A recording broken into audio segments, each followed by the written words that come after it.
Alright. Fortunately for Matthew, we're not covering all that much today.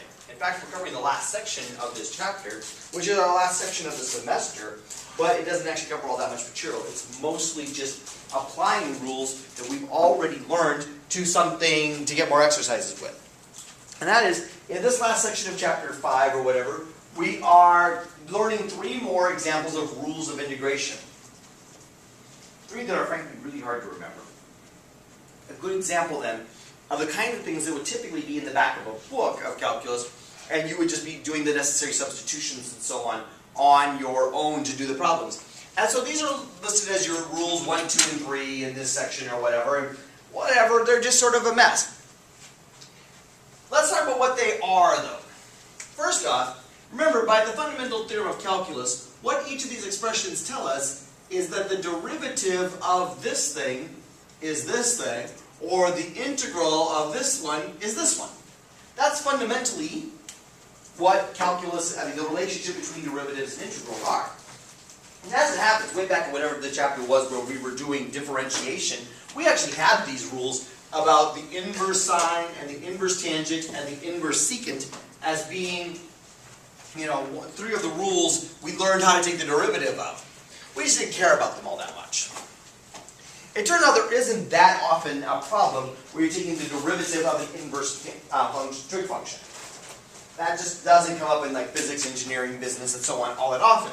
On the other hand, the other direction certainly does happen, where you have some kind of expression that can be arranged in such a way that it looks like the left-hand side of these, and you're computing its integral. If you're computing its integral, the result is going to be one of the inverse tangent, inverse trig functions. So, what will these expressions look like? First off, let me just say how much I dislike, how much I think it makes me happy that they've gotten kind of weird about putting the du on the top. Okay. Another way to have written what they have over here is that this would be the integral of 1 over the square root of a squared minus u squared du. I wish that they would stick with that, at least through the first semester of calculus, so that you stay comfortable with the idea that like this is the opening parenthesis and this is the closing parenthesis or whatever. They're the beginning and the end of that, and everything in between is what you're doing for the integral. I mean, mathematically, you can see how whatever this du is, you can certainly bring it up to the numerator of this fraction. What they have written here is hardly wrong, it's just kind of awkward. Okay? What do they mean by the a here? The a would have to be some kind of constant.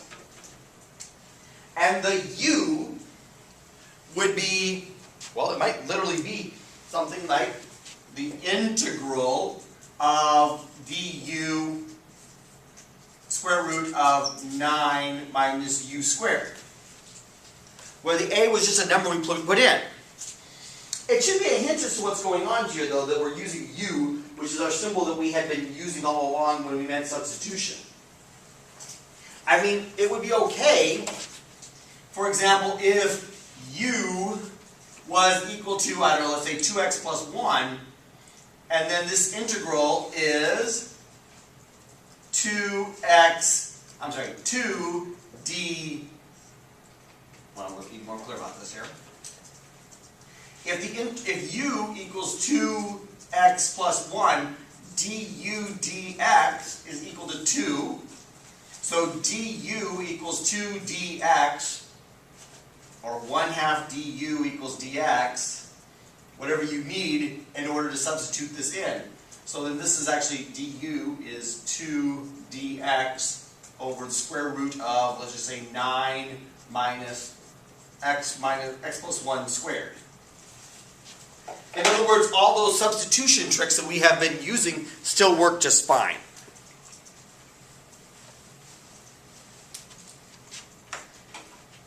Some of these guys, well, all these guys could be used as definite or indefinite integrals. So like, for example, this one right here, maybe we had the integral from 0 to 1 of du over 4 squared plus u squared. And we now know from this here that the answer would be We don't have that plus 1, that plus c over here. Rather, it would be integrated from 0 to 1. So, and these a's would now be 4's. So this would be 1/4 times the inverse tangent of 1 over 4 minus 1/4 the inverse tangent of 0 over 4. And then you'd have to use your calculator, because I don't know off the top of my head what the inverse tangent of 1/4 is. Excuse me. My throat is raw, and I'm trying to eat some little hard-sucking candies to keep from allergies and coughing. Alright. All this chapter is just more examples of working with substitution and so on. You just have 3 more formulas. If we had a big fat calc book that looked about like this, the back section of the book would be tons more of these kinds of formulas like what we see there for 1, 2, and 3.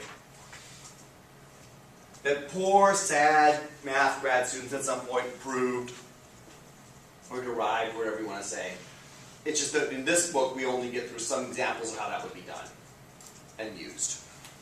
Alright, so for today, all we're doing is some more problems that come from the book.